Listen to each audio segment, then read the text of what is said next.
Halo guys, kembali lagi dengan saya Kalima Sada dari Akademi Kripto. Di modul kali ini kita akan membahas mengenai Crypto Self Custody bagian pertama. Tutorial menyimpan aset kripto kalian secara aman. Jadi sebelum video ini dimulai, nothing I say is financial advice. Di video kali ini saya juga akan mendemonstrasikan cara untuk melakukan self custody menggunakan cold wallet juga menggunakan hot wallet. Dan kita tidak terafiliasi sama sekali, juga tidak endorse atau promosi terhadap berbagai platform atau hardware atau software yang akan kita gunakan di modul kali ini. Jadi teman-teman harus memahami bahwa cryptocurrency merupakan aset yang memiliki risiko yang sangat tinggi. Pertama, ini saya ingin menekankan ke teman-teman bahwa menyimpan itu lebih penting daripada membeli dan juga memiliki aset. Karena percuma kalau kita merasa kita udah membeli, tapi kita gagal di bagian menyimpannya. Sama aja teman-teman itu asetnya bukan milik kalian. Karena di keadaan yang seperti saat ini ya, keamanan cyber itu adalah hal yang sangat rentah ya. Ada besar sekali potensi hacking, kemudian cyber attack yang mana aset digital ya, saya bilangnya aset digital, teman-teman ini bisa diambil dengan mudah. Kalau teman-teman punya di rumah ya aset ya, emas batangan atau uang tunai dan lain sebagainya, itu butuh yang namanya physical threat. Ya, teman-teman diancam, dirampok rumahnya. Tapi kalau di kripto ini mungkin tidak seperti itu ya. Tapi kalau teman-teman salah menyimpan aset teman-teman, ya itu bisa hilang. Itulah mengapa sangat penting ya teman-teman untuk belajar yang namanya self custody. Karena kalau kita ini lihat ya data dari Chainalysis, di sini ditunjukkan ya bahwa selama tahun 2024 aja ya, bayangkan dalam waktu 1 tahun aja, pencurian aset kripto itu mencapai 2,2 billion US dollar. Yang mana kalau kita rupiahkan ya lebih ya dari 30 triliun rupiah. Dan 90% aset kripto yang sudah dicuri itu tidak bisa kembali. Kecuali kalian itu adalah suatu negara tertentu ya dengan resources yang sangat besar buat tracking semua ya aset digital ya secara forensik dan lain sebagainya untuk melacak ya cyber hacking ya sampai mana itu mungkin bisa. Tapi kalau kalian hanya retail ya wassalam ya. Kalau sampai aset kalian hilang, itulah mengapa penting untuk dilakukan yang namanya self custody. Secara definitif ya, apa sih sebenarnya self custody itu ya? Self custody itu merupakan praktik di mana individu atau entitas untuk memiliki ya kendali penuh atas private key mereka tanpa bergantung pada pihak ketiga seperti exchange atau custodian. Jadi teman-teman di sini harus memahami kalau teman-teman ini ya merupakan seorang pelaku kripto. Kalau teman-teman melakukan self custody, teman-teman ini tidak bergantung di pihak ketiga. Apa contohnya pihak ketiga? Ya mungkin exchange, mungkin kustodian, dan juga penyimpan aset digital yang lain. Tapi kita yang ngomongin yang paling mudah itu adalah exchange. Ketika teman-teman menggunakan Indodax, ketika teman-teman menggunakan Thrift, menggunakan toko kripto, menggunakan Pintu dan lain sebagainya, atau exchange-exchange yang lain, not your keys, not your coin. Ya, teman-teman tidak memegang seed phrase-nya, ya, teman-teman juga tidak memegang private key-nya.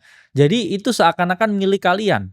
Tapi selama itu tidak ditransfer di dompet kripto kalian pribadi, itu kalian tidak melakukan yang namanya self custody dan kalian menitipkan aset kalian ke orang lain.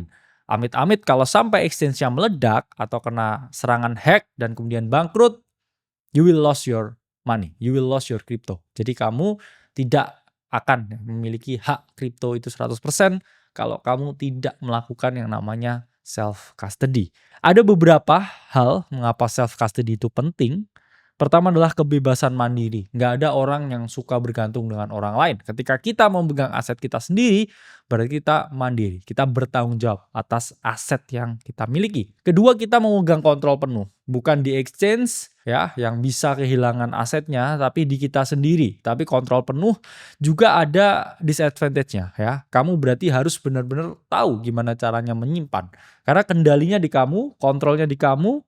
Kalau kamu sampai kenapa-napa ya lupa taruh misalkan seed phrase-nya, kemudian terkompromis sendiri, yaitu kamu juga bisa kehilangan aset yang kamu miliki. Dan ketiga, bebas risiko pihak ketiga. Kita udah tahu banyak sekali exchange itu yang bankrupt ya, dan gak ada exchange yang bertahan dalam jangka waktu yang sangat lama nih ya. Itulah mengapa sangat penting teman-teman untuk melakukan yang namanya self custody. Ini sejarah singkat ya mengenai self custody, di mana awalnya itu adalah era perbankan tradisional ya, di era dari ya tahun 60-an ya sampai 2000-an awal, itu kita mengenal yang namanya perbankan. Kita titip duit kita di bank, kita nggak punya akses. Kemudian di 2008 muncul Bitcoin ya, peer to peer system yang mana di situ memungkinkan kita ini tidak membutuhkan pihak ketiga untuk menyimpan aset kita. Kita sendiri yang menyimpan aset kita. Dan kemudian ya, meledaknya FTX di 2022 itu menyadarkan kita semua, a wake up call, bahwa self custody itu merupakan hal yang paling penting dan harus dilakukan ketika kalian menyimpan aset kalian dalam jumlah yang sangat besar di kripto. Let's say kalian menyimpan Bitcoin jumlahnya puluhan bahkan ratusan, yang mana itu ingin kalian wariskan ke generasi selanjutnya. Ya nggak mungkin kamu simpen 100% itu di dalam exchange, karena ketika nanti udah anak cucumu ya, itu mungkin exchange-nya udah nggak ada. Terus asetnya kemana? Hilang ya. Itulah mengapa sangat penting untuk melakukan self custody, karena ketika kamu self custody your asset, ya itu adalah punyamu 100%. Dan struktur dari kriptografi sendiri, oke, ketika kita membahas konsep self custody, ini dibagi ke dalam dua struktur. Ya, pertama adalah private key atau public key, dan kemudian seed phrase atau mnemonic phrase ya. Dimana di sini ya ini adalah mekanisme dari private key ya. Ini data dari chip SLL, di mana di sini kita bisa melihat ya antara sender dan juga recipient ya. Di sini di tengah-tengahnya ya yang menjembatani antara transaksi, pertukaran data kriptografi. Ini ada yang namanya ya shared secret key ya, atau kita bisa ngomongin sebagai private key, yang mana dia mengautorisasi ya. Dia adalah memvalidasi sebelum terjadinya ya pertukaran data dalam jaringan kriptografi atau jaringan blockchain. Ini adalah contoh ya private key on MetaMask ya. Ini kita udah praktik ya sebelumnya teman-teman, untuk teman-teman ini melakukan ya namanya DEX trading tutorial. Teman-teman harus setup yang namanya wallet ya, wallet MetaMask, dan ini ada private key-nya ya. Jadi di bagian security teman-teman bisa show private key, tapi harus ya input ya password-nya dulu. Nah, ini adalah bentuk dari private key. Oke. Nah, jadi ini harus disimpan ya secara baik-baik. Oke. Nah, struktur kedua kita mengenal yang namanya seed phrase. Seed phrase itu terdiri dari 12 sampai 24 kata encrypted ya, atau kata yang terenkripsi. Di mana ini adalah wujudannya ya. Ketika teman-teman set up a new wallet, kita udah belajar sebelumnya, ini harus teman-teman simpen ya. Seed phrase itu entah teman-teman tulis, teman-teman taruh di tempat yang aman, atau teman-teman bisa nih ya dengan cara beli ya seed phrase yang besi ya. Itu takutnya kalau ada kebakaran atau kejadian-kejadian lain yang tidak diinginkan. Tapi para pelaku kriptografi yang sangat ekstrim, ini mereka bahkan tidak menulis sama sekali.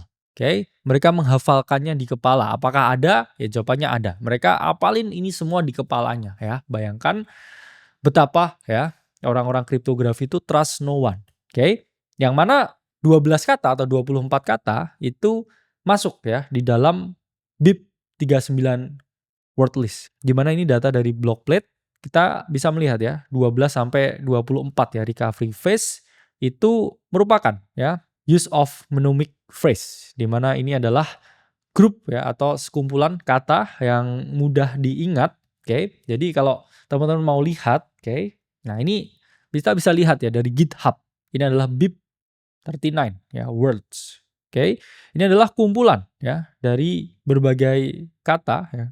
Yang mana ini adalah seed phrase ya. Entah itu terdiri dari 12 kata atau 24 kata, itu dia tidak akan lari ya dari kumpulan kata ini. Oke. Itulah mengapa ya teman-teman ini bisa jadi list. Oke. Jadi kalau teman-teman misalkan set up a new wallet, entah itu dari MetaMask, oke, atau menggunakan cold wallet, teman-teman bisa cek ya di sini. Cek juga angkanya, cek juga kodenya. Karena beberapa alat ya untuk menyimpan seed phrase, oke, yang dalam bentuk besi itu, ini mereka ya menunjukkan kodenya ini instead of the words ya, daripada angkanya. Bukan angkanya tapi kadang cuman kodenya 1 2 2 3 ya. Nanti kalau teman-teman bingung 1 2 2 3 itu kode apa, teman-teman bisa cari di GitHub terus kemudian type in BIP 39 ya. Kemudian di sini type in ya, misalkan kata-katanya itu adalah online. Nah, ini kelihatan ya, online ini kodenya 1240.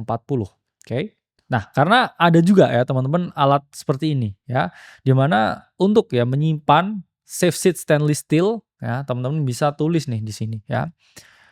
Katanya juga angkanya ya. Bahkan di sini ya sangat detail sekali ya. Ini aman ya kalau teman-teman mau aman. Tapi kalau mau diapalin ya di pikiran, kalau teman-teman punya ya ingatan yang sangat bagus, itu juga nggak masalah. Tapi selalu simpen ya backupnya in case ya ada sesuatu untuk berjaga-jaga. Nah ini pun perbedaannya dari public key ya, private key dan juga seed phrase ya. Public key di sini sifatnya ya lebih banyak, oke. Private key ya untuk kodenya lebih sedikit dan juga seed phrase itu 12 sampai 24 kata. Sementara wallet address itu adalah alamat ya wallet kita yang mana kita gunakan ya untuk mengirim aset, oke.